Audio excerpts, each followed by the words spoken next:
And welcome to a special crossover comics. I don't know what we'll end up calling this, but I gathered together this round table, this expert panel, uh, MCU fans, as we say goodbye to Phase 4 and welcome Phase 5. I just want to hear what everybody's thoughts are on Phase 4.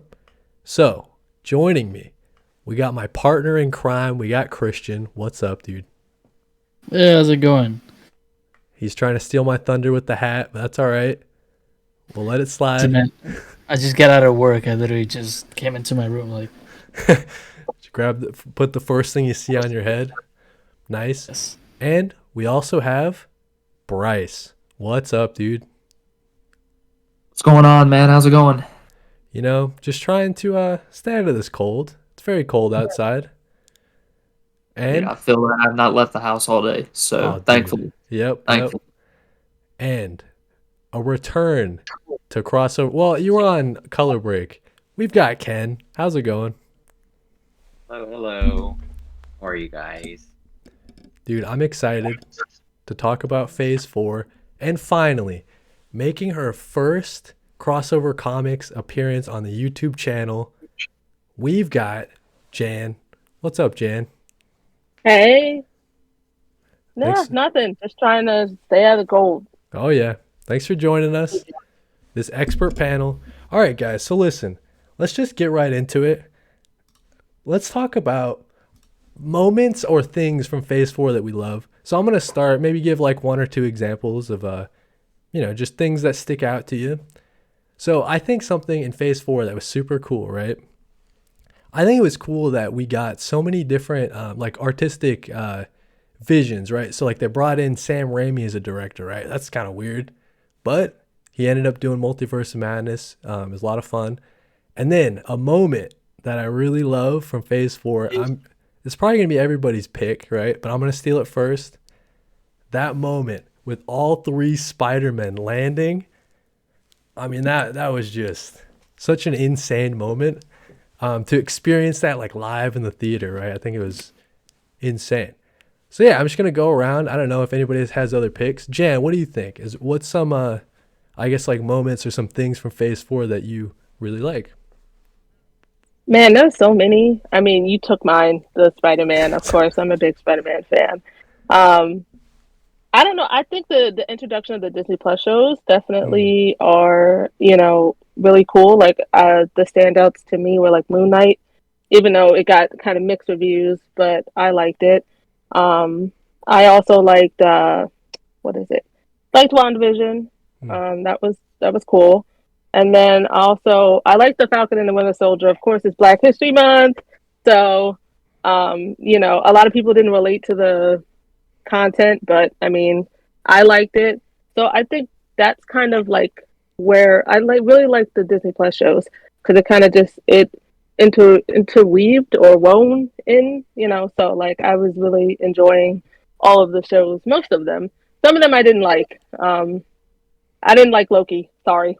Gotcha. No. I'm totally with you there. Like I think the fact that the Disney Plus shows, it seems like they really nailed down the formula, and it's hey, we can introduce a character, give them longer time than just like a one, half hour, hour and a half movie or something to introduce the characters to people.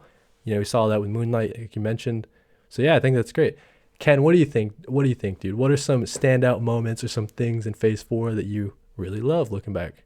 Well, there are a lot of great moments, like we've said, but there's one specific scene that, since it came out, it's always been in my brain. Just to give you a little hint, it's the last episode of WandaVision, where Vision tells Wanda, "What is grief if not love persevering?" That entire scene hit so different. Tears in my eyes. Yeah, for sure. I think you're right. So like WandaVision, definitely. I'm trying to think of a more like emotional, because like you really see like the mother, like the grief and stuff, really showed through Right. with WandaVision. So yeah, that was a standout part. I don't know. Do you have like another one off the top of your head or?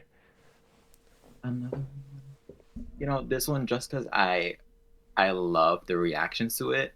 It's probably something so stupid, but Harry Styles in the Eternals post credit scene seeing that in theaters with people's reactions was actually really hilarious. I loved it. I love Harry Styles, so that moment as well. Like, there's a lot of good stuff, but it's like these moments that stick out to me where it's like, oh, that was good.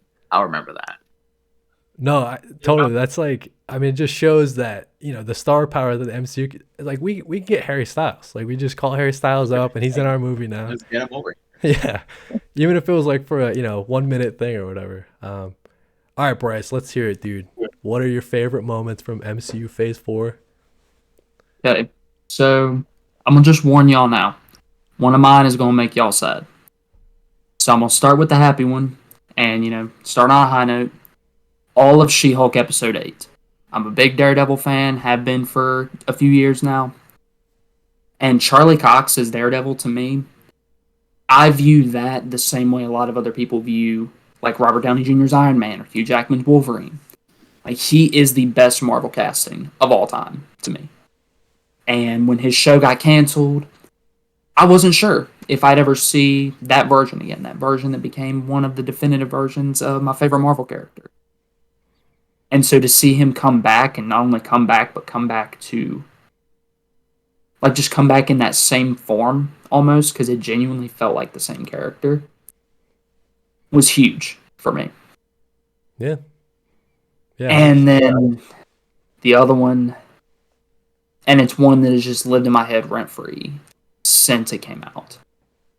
The funeral scene in Black Panther: Wakanda Forever. If you follow me on, if anybody follows me on TikTok at all, at Hillbilly Comics, subtle plug, but I've talked a little bit about what MCU T'Challa and Chadwick Boseman as a person and actor meant to me. And so to see that on screen, like, it felt like more than a celebration within the movie. And so honestly, when it comes to, I think like that's one of my favorite moments in the MCU. And just seeing everybody's reaction to it and seeing how, it not only affected the fictional Wakandans, but just everybody involved and everybody in the audience. Yeah. And so, yeah, it's one of those moments, and I would even throw the 3 Spider-Men that you mentioned, Cody, in this kind of same vein too. It's one of those where it just feels bigger than cinema. Yeah. No, for sure. Yeah.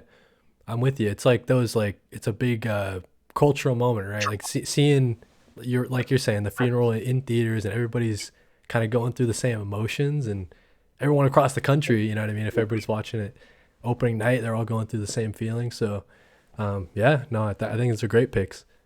All right, Christian, you got any sad ones, dude? You got some happy ones.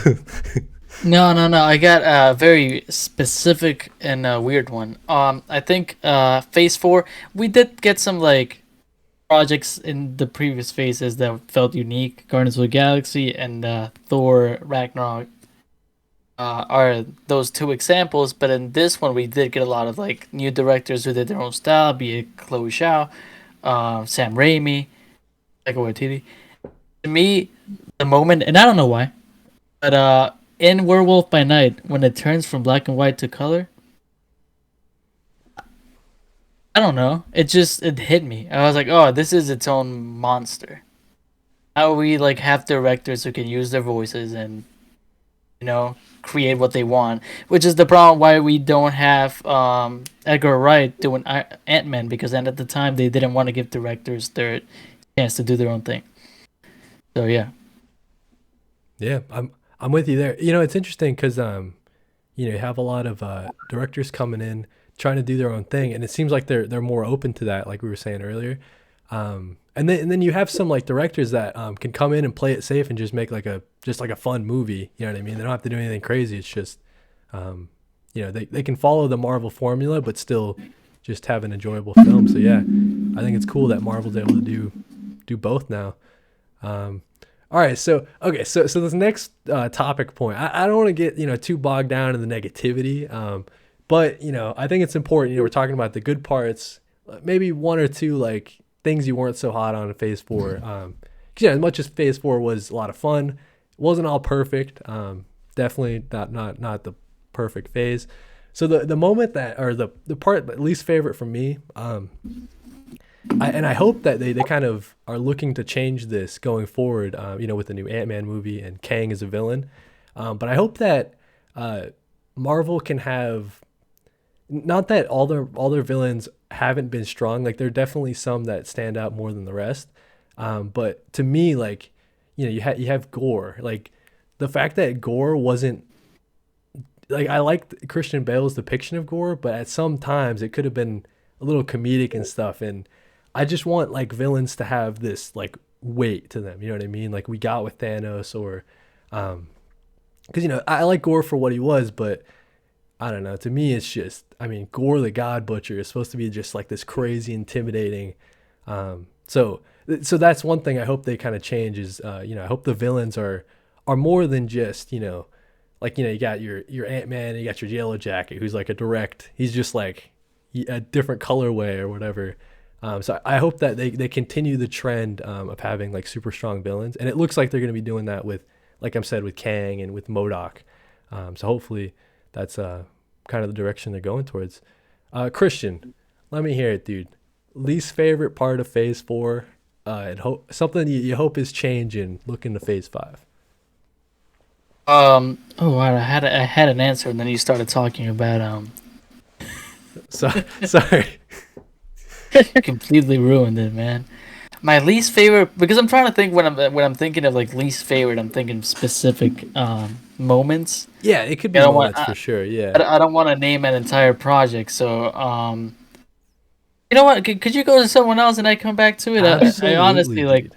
completely forgot what it was. No worries, dude. All right, Bryce, let's hear it, dude. Least favorite moment or thing about Phase 4.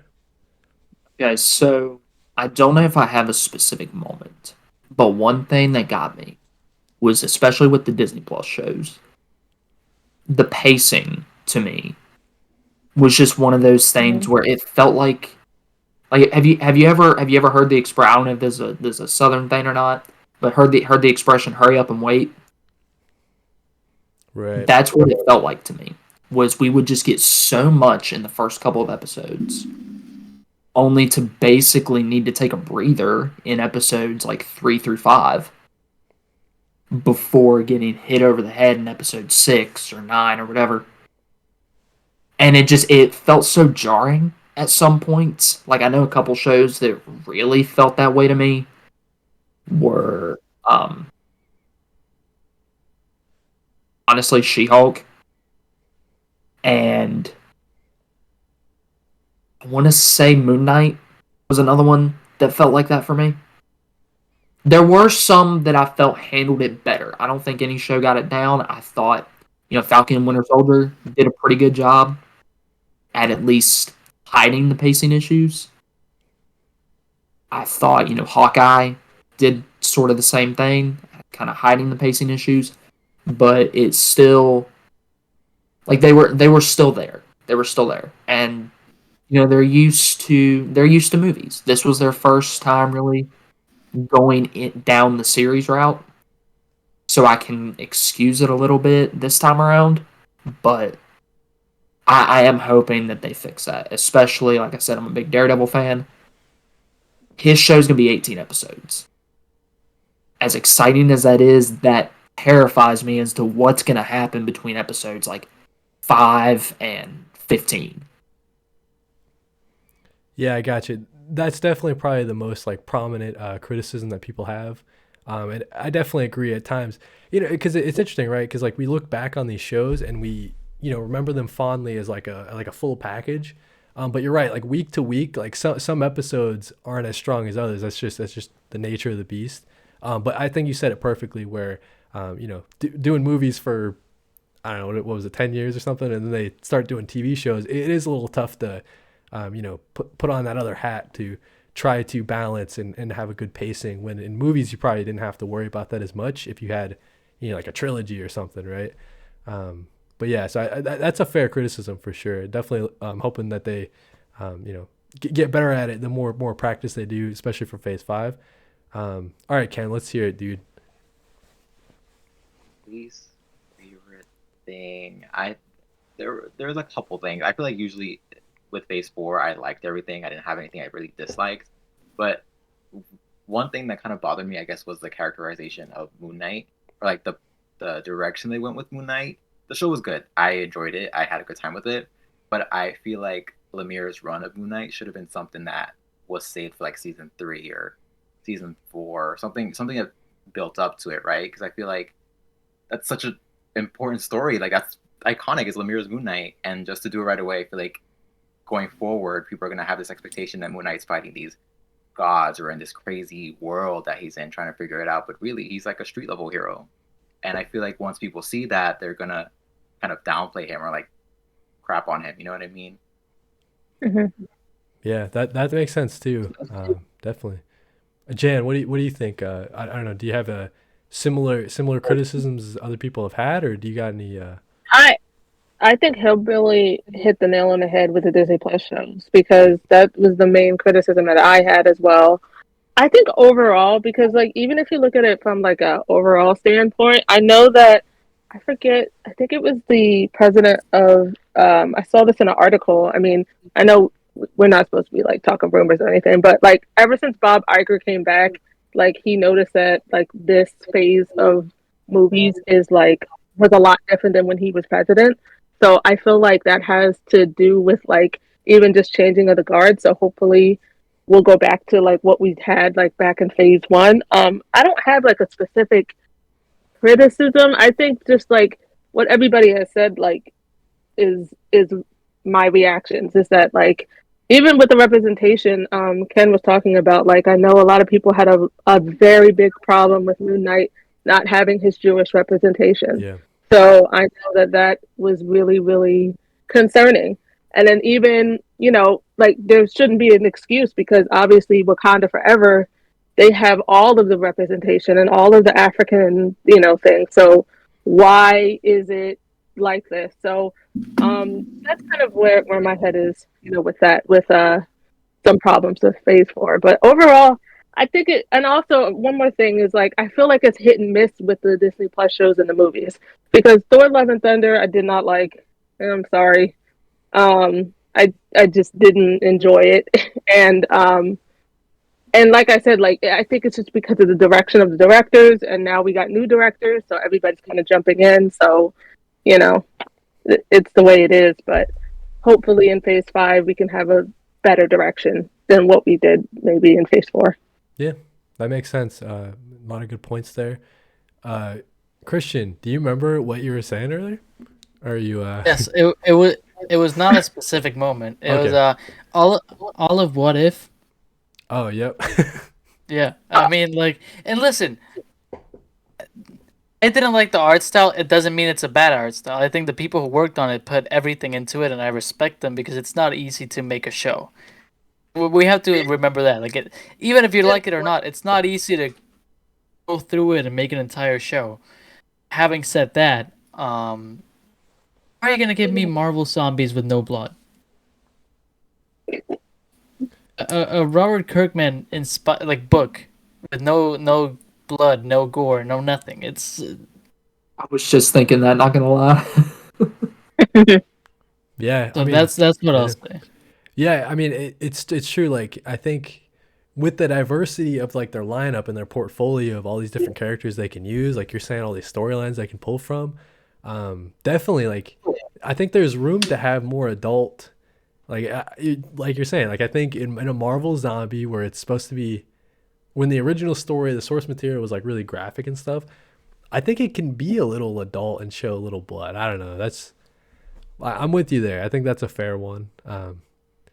I will say the design for Killmonger was great in that show. Yeah. I did like that. All right. All right. Yeah. I think that was that was way less. It was really constructive. I think, guys. I wasn't so negative. All right. Let's just do now the next two points. We're just gonna do like maybe top three movies and then top three shows. Maybe a little bit about why and same thing. We'll just go around. All right. So top three for me. I'll start it off. My number 3 movie I had for Phase 4. Spider-Man No Way Home. I think that might be a lot of it probably is, nostalgia, even though it happened, not that long ago. But like seeing that in theaters was just so epic and monumental that definitely as we move farther from the movie, it's starting to drop down. I think that's fair to say. Definitely, more of the excitement as it was happening. And then number two, I got Wakanda Forever. I think that movie, not a perfect movie by any means, but just some in amazing moments. Like Bryce said, I mean, the funeral scene, it's getting nominated for, a couple Oscars. Hope it, can pick up some there. Yeah, Wakanda Forever. Great fighting scenes too. Love the introduction of, Namor. I thought that was pretty cool. And I thought the change to his comic background is pretty tasteful. I know some people weren't big fans of it, but I feel like if they change stuff in that way, maybe it's not so bad. I don't know. And then my number one, Shang-Chi, dude. That movie is so sick. I mean, the fight scenes alone, like on that bus, dude, that was so awesome. Yeah. I love Shang-Chi. I definitely need to watch it again. It's been a little bit. But ever since I saw that movie, I'm like, man, it's going to be tough for anything in Phase 4 to beat it. And then on the TV side, I got Miss Marvel as number 3, which I think that was probably my biggest surprise coming out of Phase 4. I was so curious how they're going to handle the story of Kamala Khan and her origin story. It's just like, just super fun. I think it's got a lot of style. So it was really cool to see. And then, so Jan says she wasn't a fan of Loki. So Loki's actually my number 2. I love Tom Hiddleston. I think that definitely not a perfect show by any means, but I'm a sucker for anything with like, time travel or super sci-fi. And it just, felt very sci-fi. So I liked it a lot. And then my number 1, I like She-Hulk a lot. She-Hulk is a character that I've always loved, and I thought she had a perfect introduction. Bryce was right though. I mean, pacing issues aside, I think I forgot the actress's name. Tatiana. Tatiana Maslany. Yeah. Oh, she's Yeah, just Tatiana. killer. That's a really good casting. Her playing opposite Charlie Cox, I think, was great. So yeah, that's my top 3 movies, my top 3 shows. Bryce, let's start with you. What do you got for top 3s? Well, you stole a lot of mine, just in a different order. So I figure that's gonna happen. yeah, my number 3 is Shang-Chi and the Legend of the Ten Rings. Like you said, the fight scenes. Thought Simu Liu was incredible in that role. I later watched him in the show Kim's Convenience on Netflix, which is kind of where he got his big start. And you can see a lot of his like comedic timing transfer over into the MCU. And so really him, especially playing alongside Aquafina, Wenwu was a phenomenal villain. It was just one of the better constructed introduction movies that we've gotten in a while. I would say it is the best. It is the best character introduction. So, like, character introduced in a solo film since like Doctor Strange, which is a movie I hold in very high regard, if that says anything. My number 2 is Spider-Man No Way Home. Mostly because I've said for years that Andrew Garfield got cheated as Spider-Man, and so to see him not only come back but come back with a vengeance it was incredible to see. It was great seeing Tobey Maguire, my childhood Spider-Man, come back. And just really seeing how Tom Holland's version of Peter Parker interacts with those guys. Because it really does go to show that no matter what liberties you take with the character of Spider-Man, he always has those same core values that are timeless. Like, no matter how much, Marvel Comics may try to run the character of Peter Parker into the ground, he's a very timeless character, and I thought Spider-Man No Way Home, even with the flaws from a filmmaking perspective, is one of the better movies we've gotten in a while. It's like, this is who Spider-Man is, and this is why. Like across dimensions, like he is Spider-Man. Yep.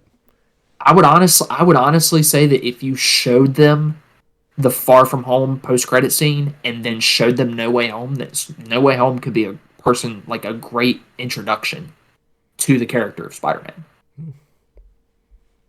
And then my number one is Wakanda Forever. Uh, T'Challa is my favorite character in the MCU to this day.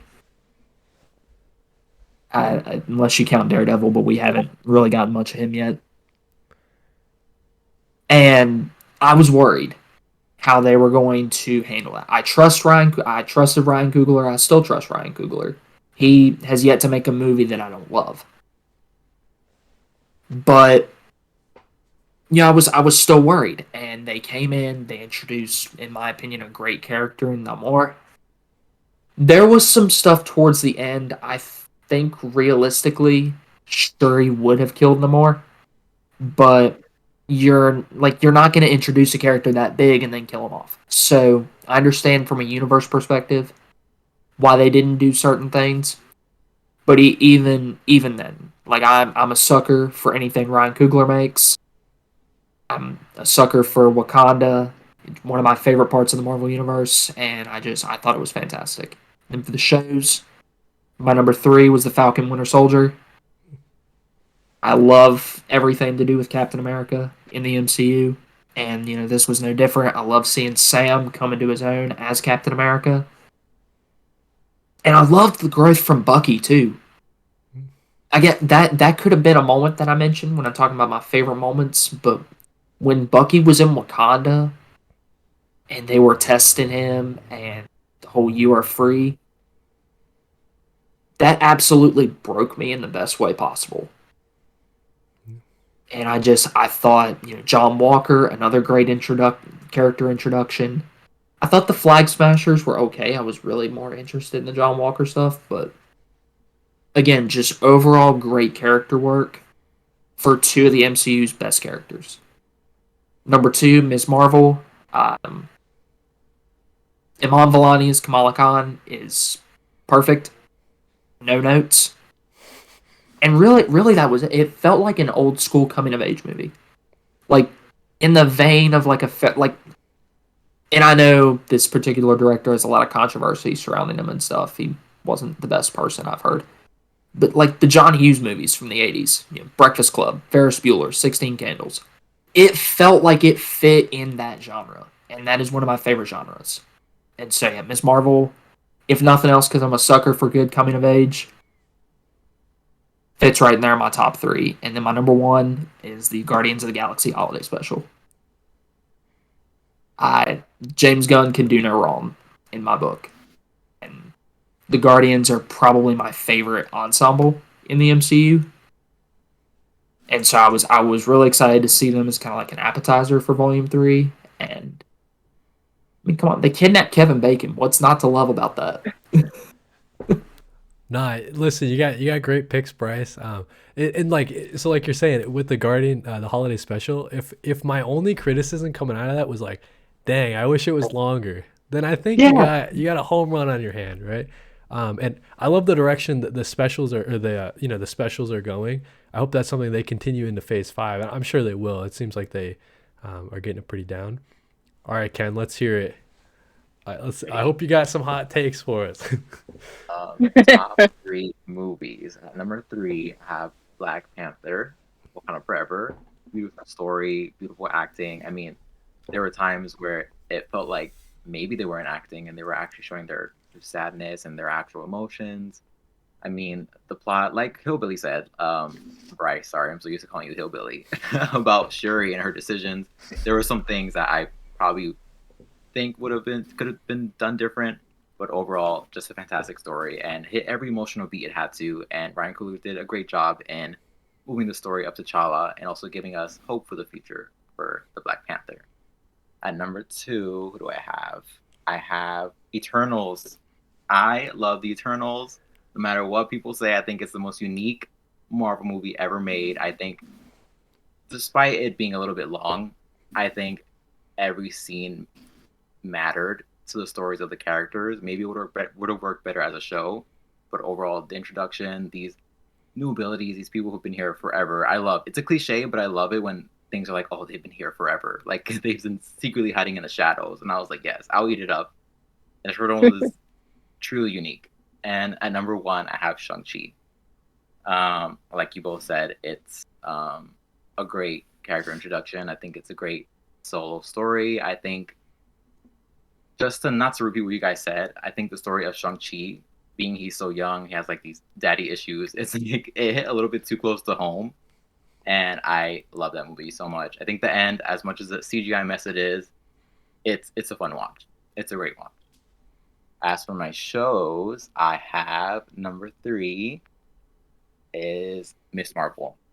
Super unique, super different. It gave me very much like Scott Pilgrim and Shaun of the Dead vibes, and I loved it with little animations and the little cutscenes. I think Amon is perfect. She gave such a charming performance.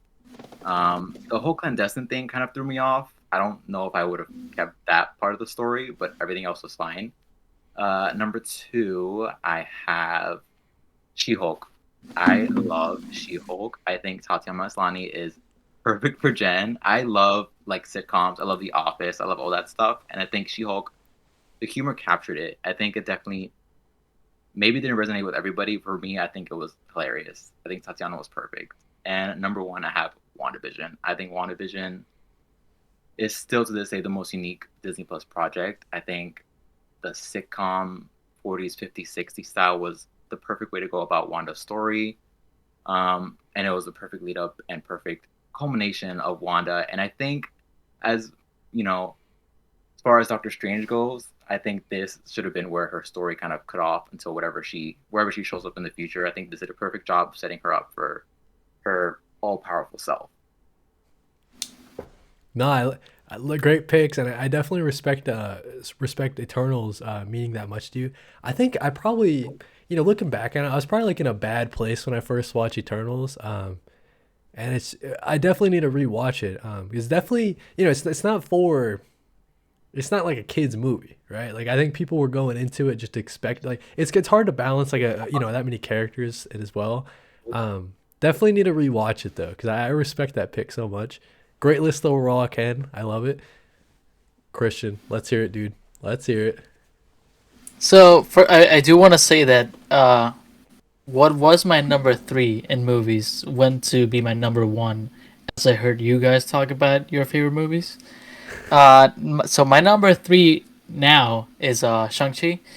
Great movie. It was funny. That's a good compliment. It was funny. But it was also like incredibly sad. Um, I don't respect it, but I understand where his dad was coming from. And from a place of grief, right? But the whole time I was like, come, you should know that it's not, your wife. So it was just a funny, dark movie, and I think Simu Liu was fantastic, and I think he deserves more roles, not only in the MCU, just in general. He should be in more movies. My number 2 now is Spider-Man: No Way Home. I don't know. It's I mean, call it nostalgia or anything, but was I just remember my girlfriend having to calm me down at the movie theater. That's the best way I can describe that movie. Like my girlfriend had to be like, chill out, like it's okay. Of course, not rude, but like like she's right. I was in my chair like, oh my god. But I'd that be like, movie oh my really god. makes you feel like a kid again for sure. I was like, that's Toby, and she'd be like, yeah, I know. But at the same time, seeing my brother, who I share a room with him. I would like to think I'm close with him. He's important to me, but he's never been a movie person or a superhero person. But seeing him texting me all day, being like, "Oh, I need to get tickets. I need to get tickets." There was something special about that. And like talking to my brother after the movie, he watched it, separately in another city. He was on a trip, and hearing his excitement about it really struck a chord because I don't know. It changed someone who's not a moviegoer or an MCU fan into that, And he's not catching up with all the projects, but just the excitement in that moment really hit me, and I don't know. It was a special like bonding moment. So number 2, number 1 is the Eternals. Surprisingly, And I think it's summed up and you guys can disagree if you want, and if you do disagree, let me know because I want to hear. I want to, debate conversation. Eternals doesn't need to be an MCU project. If you didn't put the Marvel brand in front of it, it would have still been a good movie. You know, like people say, I didn't know those characters, and I enjoyed every single one of them. It was just a good superhero movie. I mean, I don't think you can do the same with like Guardians of the Galaxy, which I love Guardians of the Galaxy, but I think it does depend on the grand sign of what is the Marvel universe, and I think Eternals, while it had the Celestials and all that, it could have just been a here you go, here's a story, and I really enjoyed that, and I think Chloe Zhao destroyed everyone else with her directing style. I think it's one of the most beautiful MCU movies, honestly. So, if anyone wants to hate me for it, not you guys, I like you guys. If anyone wants to hate me for it, go to my TikTok and blow it up. It's just gonna be better for me in the long run. And then as far as shows go, number 3. What's my number 3? Oh, WandaVision. I think WandaVision was great. It was a big badass thing to be like, okay, so we just went from all these movies and with all these great characters. Why don't we grab these 2 characters that are important but not a lot of people care about so far and put them in the first show we ever make? And I was like, okay, that's kind of odd. Wanda and Vision, okay. And then for them to say, you know what, let's make it the 50s. How about that? Policy. It worked. It suffered from the last episode's kind of, meh. Sometimes that happens. Not the entire episode, but just like the conclusion, because there's some emotional moments that really killed me in that final episode. I don't know. WandaVision's just a great show. Number 2, I would go with Werewolf by Night. Not expect to like it as much as I did, but I really loved it. Gael Garcia Bernal was fantastic in that role. I just like how stylized it was, and it didn't take itself too seriously, but at the same time, it did bring a character that a lot of people love, which is Man Thing. And I don't know, I really liked it. It was a pleasant surprise. I watched it twice in a row. And then number 1, the show that I didn't think I would enjoy that much, but it was Hawkeye. It just street level, it felt very emotional, It was a very human show in a universe full of gods. Having a human be the center of it made the stakes higher. You care about him so much. I mean, the main stakes, yeah, sure, like they're fighting the mafia or anything, but he just wants to get to see his kids for Christmas. That's a very human emotion, Like as a family-oriented person, I understood what he was going through, feeling the need to not only save everyone, but at the same time give his family time. Just hit me, real hard. So yeah, I was surprised because I just made the list while you guys were talking. And yeah, that's where I'll leave it. Nah, dude, that's a great list. I love that. And I think Hawkeye. So just to pick one from what you mentioned, I think Hawkeye. I think Hawkeye will probably the farther we get away from it, I think that'll creep up people. Like I think people will start to come around and realize, oh, I think Hawkeye is actually super sick. Right now it's probably at my number 4, but I can definitely see Hawkeye climbing up there, especially like repeat viewings like during the Christmas time. I think that you hit the nail on the head. It's very human, very strong themes, and yeah. So I love Hawkeye. All right, Jan. I don't think we got your list right, so why don't you take us home? Y'all already took a lot of my stuff. Okay, Listen, so no top worries. 3 movies. Top 3 movies. Okay, the number 3 is Shang-Chi.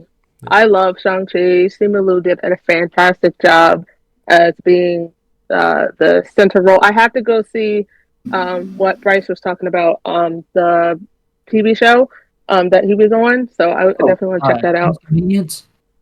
Yes, Kim's Convenience. Yes, I want to see that. But I think it was just so crafted well. The story was crafted well. It was beautiful when I was in the movie theater. So I can watch that movie over and over and over again. Number two, I'm gonna have to give it to. Oh my goodness, Spider-Man: No Way Home. Um, I grew up with Toby. I'm old, so um, I Toby was my Spider-Man. He was the Spider-Man. I remember watching that movie when I was 8 years old. When I saw him on screen, I literally had a physical reaction, and my mom was looking at me like, "What is going on?" Like Toby means so much to me, and that was my introduction to even like kind of superheroes in general. So when I saw him on screen, I like was so Andrew. I like Andrew as Spider Man, but like he wasn't my Spider Man. He wasn't the person that I started out with. So definitely those three together and just interacting with the current Spider Man. The only thing that I wish that they had is, of course, Miles. Jamie Foxx made that joke about, "Oh, I thought you were black," from for to Andrew Garfield's Spider Man. So that was kind of funny. Um, and then number one, Wakanda Forever. Uh, you guys, I don't know if you know how much like Angela Bassett means to me. I love her for so many years. Like there, she better get that Oscar. I know that she better get that Oscar because when she commanded the room, like I was like, yes, yes, yes, yes. Just take my money, take anything. I don't care.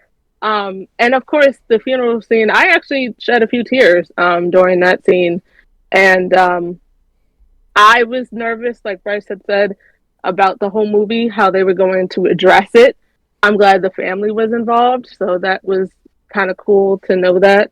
But Wakanda Forever definitely touched my heart. Um, Top three shows. Okay, number three, Guardians. Yeah, Guardians. Holiday special.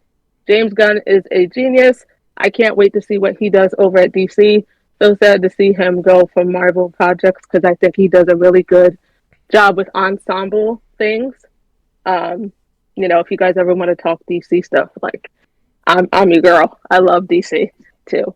Um, so definitely, and I love Kevin Bacon. I like Kevin Bacon. So I had a lot of fun with the holiday special. Number two. What's my number two? Eh, I think it's gonna have to be Falcon and the Winter Soldier because I do like Sam and Bucky as a duo. I feel like now that the Thunderbolts is coming, I feel like their relationship might change. But just to see that basic, like, friendship and basic brotherhood, I love it. And I think that Sam becoming Captain America, he had to go through things. And of course, they announced the Captain America, the new movie. So we'll see what happens with that. But um, I'm just excited to see Sam and hopefully, of course, see Bucky and Thunderbolts. So we'll see how that all goes. And then number one for shows, I got to say Moon Knight. You guys saw me cosplay as Moon Knight. I put in the Discord. I don't know why I related to the character so much. I don't know if it's because of just the story or I don't know. I really can't explain to you why I love Moon Knight because I guess it's because it's just a unique character that I've never seen before. And I've never heard of Moon Knight before reading comics. So I'm just like, this is a cool character that I really hope that they incorporate in the next couple of phases. Um, I just had a really good time with the show. Of course, there are some things that they could have fixed in the show, but overall, I just love it. And that's it.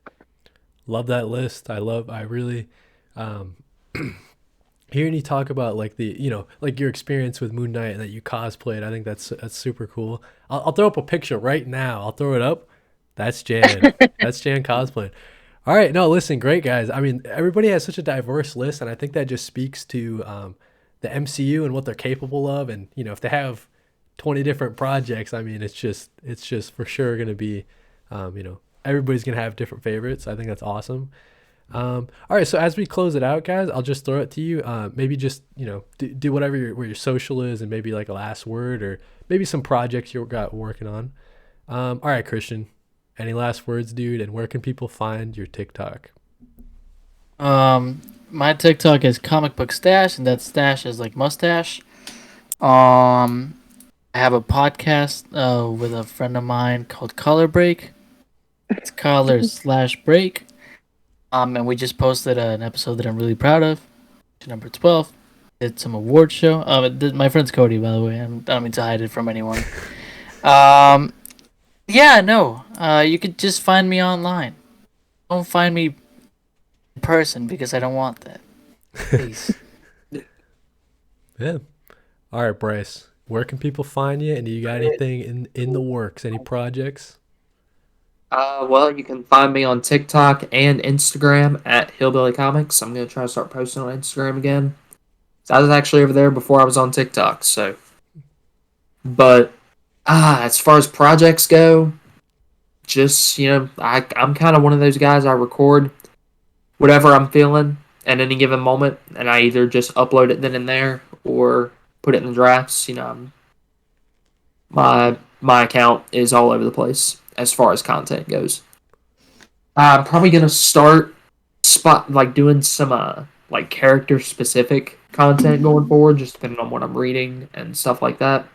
Especially as we get more into Phase 5, I'm probably gonna be doing a lot more Daredevil and Fantastic Four highlights, just because we're what do both of those projects come out in 2024, or does FF come out in 2025 now? I think they push FF back or something like that. I can't I remember. think they did. I think they pushed Fantastic back. I think. But still, there's a very heavy speculation that at least one member of the Fantastic Four is going to show up in Ant-Man here in a couple weeks. So, if we see that, then you guys and everybody who finds me on TikTok are just going to get bombarded with Fantastic Four content. So, yeah, they're my favorite team in comics. I love talking about them. So yeah, I mean that's pretty much it as far as project goes. Just some character specific stuff. Yeah. Hopefully Yeah, right on. enjoy. All right, Ken. Where can people find you? And you got anything cooking? Alrighty, you can find me on TikTok, Uncanny Ken, like Uncanny X-Men. Projects right now, I've been taking a little break from posting, so right now you can probably expect like videos here and there. I want to do some stuff regarding the new event, the Sins of Sinister event. I've been thinking of doing like a reading guide on how to get to that, so keep a lookout for that. And some more graphic novel reviews. I read a lot of graphic novels, and I want to talk about them. So check out Uncanny Ken. Nice. Look forward to that. Love it. All right, Jan. Where can people find you? So you guys can all find me on TikTok. It's Jan's Comic Space, and I'm also on Instagram, same name. What I'm working on right now is actually called Comic Book University. Got some characters that I'm going to cover, and then also I'm covering for Black History Month all the African American characters in Marvel, DC, Independent, all of that. So that's what I'm working on right now. Awesome. Yeah, look forward to that. All the socials, everybody's links will be down in the description, so be sure to check it out. Thank you guys for joining me. I mean, this is an experimental type of thing. Crossover comic special. Be sure to do more of them. Get a rotating cast in here because we got a lot of crossover comics members. Got a lot of awesome people in our group, so definitely want to highlight some perspectives and stuff. So yeah, thank you guys for joining us. I think we're gonna do another one of these type of videos after Ant-Man comes out. I'm not sure who's gonna be on it. We'll have to figure out who's whatever. But if you got any other suggestions or any ways to improve this, definitely leave it in the comments.